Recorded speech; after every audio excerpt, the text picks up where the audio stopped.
Instacart has been talking about its 2021 IPO for a while now. And Instacart, what happened is they're looking to IPO at some point this year at a $30 billion valuation, or at least around that.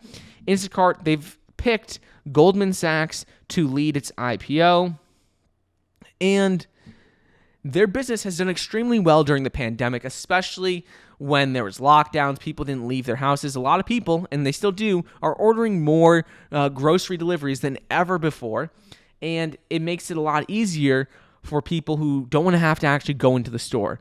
While the service is, pretty expensive with some of the fees, Instacart, right now, they are doing just extremely well. Their order volumes have surged more than 500% in 2020, and I don't think we're really going to see too much of a decline in that after everything with the pandemic is over. I think once people get it into their routine to just order groceries online, I think we're going to continue to see them doing that for like years to come. Because once people get into the routines of ordering groceries online, having them delivered, it's just much easier just to keep doing that than have to actually go to the store. So I think we're going to see them have a very similar situation to what happened with Airbnb and DoorDash and Wish, all of these other tech companies that had IPOs recently.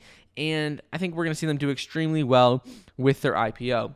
One thing to keep in mind, which is actually really interesting, is that the Instacart, they tapped Goldman Sachs banker as CFO ahead of their 2021 IPO. So Nick Giovanni, he currently head of Goldman Sachs Technology, Media and Telecom Group, joined Instacart on January 27th, 2021, and he succeeded Sagar Sanghvi, I probably said that wrong, who has been the startup CFO for the last 5 years.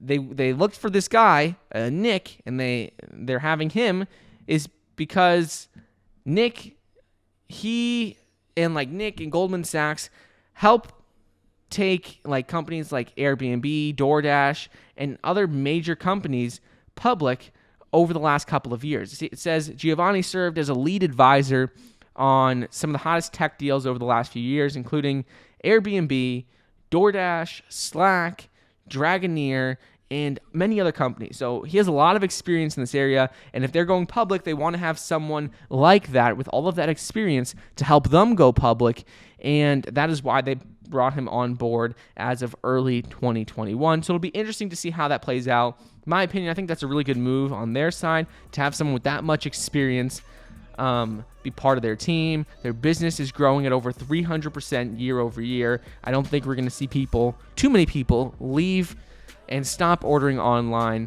once they've already made that transition and made it a habit in their lives to do that. So I think this is a good move by them.